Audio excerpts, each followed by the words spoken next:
So, a few weeks ago at this point, I made a video on a couple RPGs that I wanted to talk about, and I asked you guys to give me some suggestions on some stuff that I'd actually enjoy playing. I actually had a Roblox developer DM me on Discord, showing me the game that they've been working on, and buddy, this needs work! Now, this is far from the first time I've been approached by a dev to cover their games. I get people asking me to try their games all the time, and I'm just gonna set the record straight. There's no guarantee that I'll make a video on your game. I'm not even like a professional reviewer. I just make videos that I think you guys will find entertaining. If the game is good, then that's a plus. Otherwise, don't send me DMs expecting me to jump at the chance to make a video for your game. Also, let me get this out of the way first and foremost. To any developers watching the video, if you're gonna message YouTubers to play your game, you actually have to make a good sales pitch. 90% of the messages I get from developers are just dudes cold DMing me saying, "Human, play my game called such and such," and leave it at that. I promise you, no one is jumping at the chance to play your game if you message someone like that. Provide screenshots, provide trailers, provide a link to your game. There are so many times when people just give me a trailer with no link to their game to even play. I'm no marketing genius, but it might help to make playing your game be as seamless as possible. YouTubers should just be able to see what the game is all about and be able to play it right then and there from your first message. I was hoping that I wasn't the one to tell you this, because I know when I say it, it sounds kind of obvious, but like, it happens more often than not. Look, I got this email from someone and they wrote their entire message on the subject line and not the email itself. Like, have you passed the 5th grade? Do you know how to write an email? Did you think that the big box for text was only for show? Anyways, that's the longest side tangent I've ever done on this channel out of the way. Did you know that children are being diagnosed with serious conditions like type 2 diabetes and non-alcoholic fatty liver disease? And research is potentially linking ultra-processed foods to these outcomes? Morgan & Morgan is stepping in to fight to hold food companies accountable. With decades of experience fighting large corporations, Morgan & Morgan is ready to stand up for families who deserve justice. If your child under 21 has been diagnosed with type 2 diabetes or fatty liver disease, hit the link in my bio to learn more. It only takes a few minutes to see if you have a case, and you can do it all from your phone. Big thanks to Morgan & Morgan for sponsoring this video. Before we actually start, like and subscribe. The goal is to reach 50k subs, and that'd be awesome. Also, put down something actually fun to play if you think that you have a better suggestion in mind. Lastly, press the hype button on this video if you're on mobile. That'd be cool, I think. On with the video. So, like I said earlier, I was approached by this developer to talk about their game. You know, to give it some buzz so you can play it. Now, before I say anything about the game, I will tell you that if the footage on screen looks interesting in the slightest, then you should click on the game link in the description to try it. I want you to form your own opinion on the game if you truly care. For a game so small, I don't want this to be the be-all end-all for this developer. Oh, who cares? No one's gonna see this video anyways. This game is called The Horde Comes. And let me say that I know that every game nowadays has alpha in the title, but they're all just basically treated as the full release. They have full monetization, but they just have half-baked content. This might be the first game to actually deserve to be called an alpha, in all the worst ways! In this game, you fight through waves of orcs in a Dungeon Quest style gameplay loop where you queue up with your buddies or strangers in the hub world to tackle various maps. After each mission, you earn chests that get better depending on your performance. These chests contain gear that you can use on the following missions, and you can open them up in the hub world. As you can see, unlike most RPGs, this game goes for a first-person aesthetic with obvious inspiration from Ultra Kill. The combat consists of a melee weapon and a ranged weapon that you can swap between to defeat these hordes of enemies. You also have an equipable ability that you can use before going on cooldown. Hitting enemies will also reduce the cooldown. Depending on how good you are at combat and the variety of techniques you use, your score will increase, and this ultimately contributes to your final score. In terms of defending yourself, you can block with your melee weapon, reducing damage, and blocking consumes your little block meter down here. You can M1 while blocking to push small enemies back while consuming 1 block point. However, perfectly timing your block will parry an attack, negating all damage and interrupting enemies. You're also equipped with a dash that you can use to dodge attacks at the cost of stamina. The amount of stamina you have is actually affected by how heavy your gear is, so keep that in mind. Now, with the basic gameplay out of the way, what do I think of this game? I mean, normally I'd roll that one, I mean, it's alright clip, but like, I don't even think this game is just alright. This game legitimately was putting me to sleep. Now, the only positives I can think of are the fact that this game has a tutorial, but that's only like a half positive that I'll get into in a hot minute, and the other positive is the overall concept of the combat. Like, I can appreciate the fact that this game is trying something different to all the other Dungeon Quest clones with the first-person combat, but it's like when Sonic fans glaze Sonic 06, one of the worst games in all of gaming history, and just tell you, imagine what this game could have been! Sonic 06 is like the potential man of bad video games, with how many die-hard fans it has proportional to its abysmal quality. My point is that the combat gets an A for effort. Now, for the negatives, this game has like no content. I know this game is an alpha, but I didn't think they actually meant it. Normally my videos are just first impressions on these games because I'm not trying to grind to max level when I gotta make a video every week. The only videos that are reviews instead of first impressions are like my Block Tales videos. However, I might have to add this game to the list because with the exception of PvP, because no one plays this game, I've completed everything this game has to offer. There are 4, count them, 4 maps in this game, and they all look the same. Granted, they kind of shake things up with a little different objectives, but they're all variations on either 1, get from point A to point B and wait X amount of time for the mission to be over, or 2, get to the boss room to kill the boss. You don't really have to fight the grunts to get to the end either. It just keeps spawning, but there's nothing physically blocking you from getting to the end as fast as possible. While I'm here, I just want to say, the Horde has no reason to constantly spawn like this.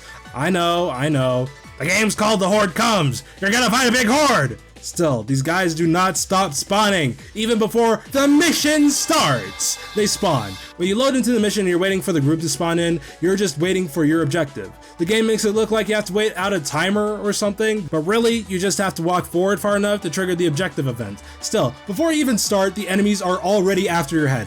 I thought this was supposed to give the group time to get ready and stuff like in other RPGs, but I guess not!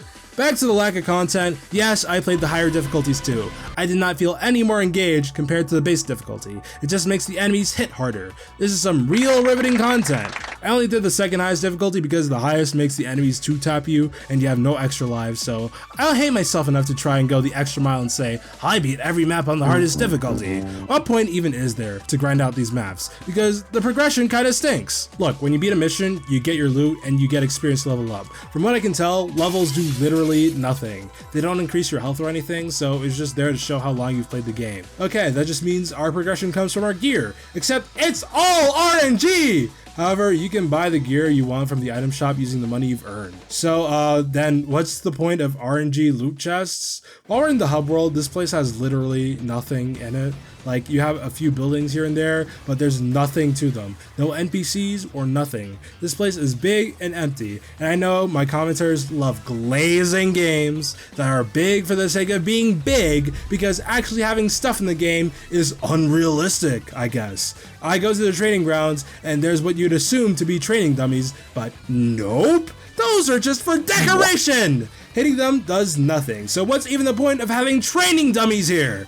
You do everything by touching these glowing circles or by using the keyboard shortcuts. The glowing circles don't even necessarily correspond to something. Like, you go to the tents to access your inventory, and that makes sense. But then you get to like the item shop, and it's just randomly placed outside. The titles menu is also just randomly placed outside. You couldn't make like a market stand or something. In fact, the only menu that isn't accessed by a glowing circle or a keyboard shortcut is the upgrade menu. I was actually going to have a segment where I talked about how ores were useless until I accidentally found the anvil that opens the upgrade menu. Yeah, the game doesn't teach you this in the tutorial, but you come equipped with a pickaxe that you can use to mine ores during each mission. I was actually thinking that the ores were useless. There's no obvious upgrade menu compared to the glowing circles or keyboard shortcuts. They also do not show up in your inventory! Why are they not in my inventory? If I need to know how many materials I have, I feel that I should be able to look in my inventory to know. Oh well, it's not like I need to upgrade my gear while playing. Also, I don't know where to put this, but you may have recalled me mentioning that you fight orcs in the game. I thought these were zombies, like how old Roblox games will make green avatars with brown bodies as like the universal design for zombies. These very well may be placeholder models, but I legit wouldn't know that these were orcs if it wasn't for the player character's MCU dialogue saying so. Anyways, the game is kind of buggy. I don't know if it's intentional, but enemies will literally just spawn everywhere, including behind you, in areas that you've already moved past from. I just feel like if this is intentional, it's unnecessary. What's the point in overwhelming the player with stuff they have to stay behind to fight when the objective is to get from point A to B? If you want the player to overcome enemies by fighting, put the enemies ahead of the player. I have never seen a game handle enemies like this before. The maps are also kind of buggy. There are buildings that the player obviously shouldn't be able to go inside, but some buildings just have the doors moved out of position, like it's clipping into the side of the house. There's nothing in them, but it's weird. One time I was exploring the map and accidentally wandered to a spot where none of the terrain loaded, and I assumed that there'd be an invisible wall or something at least, but nope. I guess this was just overlooked in development. Failing a mission is also kind of bugged. One of the missions is to get to the central keep and protect it from the orcs, and you fail by not standing near the keep for too long. I mean, at the very least, I'd like a marker as to where the keep is. As far as I knew, I was doing a good job of fending off the orcs. Well, anyways, I failed the mission by not being close enough to the keep. I went to look on my phone for a bit, and I looked back up to the game to see a victory screen instead. The objective says to protect the keep at all costs, but the real objective is to stay in the keep for X amount of time. You don't even have to fight back the orcs. They can literally just swarm the keep, but as long as you're within the objective, you automatically win. Even if you're not within the objective and fail a mission, the game is still keeping track of how much time has passed and will automatically give you the win if the current objective has been in place for long enough. Last thing I want to talk about is how the combat is underbaked. Yeah, I have compared this combat to Ultra Kill, but it's kind of not true. The only movement you get is a dash that, weirdly enough, halts all your momentum when the dash is over. So forget about using this for cool movement tech. Also, stamina management is almost a non-issue. I already mentioned how weight affects stamina, but you already have a bunch of stamina, and that stamina regenerates super quickly. You're never going to be realistically struggling to run from a crowd, and even then, you have the push move. Yeah, the push move is really niche because, like I said, stamina management is a non-issue, so you never feel the need to stand still for that brief moment to push enemies away. When it comes to your weapons, they're okay, I guess. At least the melee weapons are okay. The ranged weapons suck. Not only do they have limited ammo each mission, but you have to wait and fully reload them. When it comes to said limited ammo, you hardly get any to begin with, and ammo refills are shockingly rare in this game. For a game that literally rewards you for styling on your opponents, it's weird that they have such limitations on swapping weapons. You can't just smoothly swap between melee combat and ranged attacks if your guns are out of ammo. You gotta wait for the few seconds it takes for it to reload. Also, these are old-timey guns, meaning they don't have magazines. You have to load your bullets one at a time. You're gonna spend more time reloading than you will shooting. At that point, it's not even worth trying to combo with ranged weapons. Moving on, the abilities kinda stink.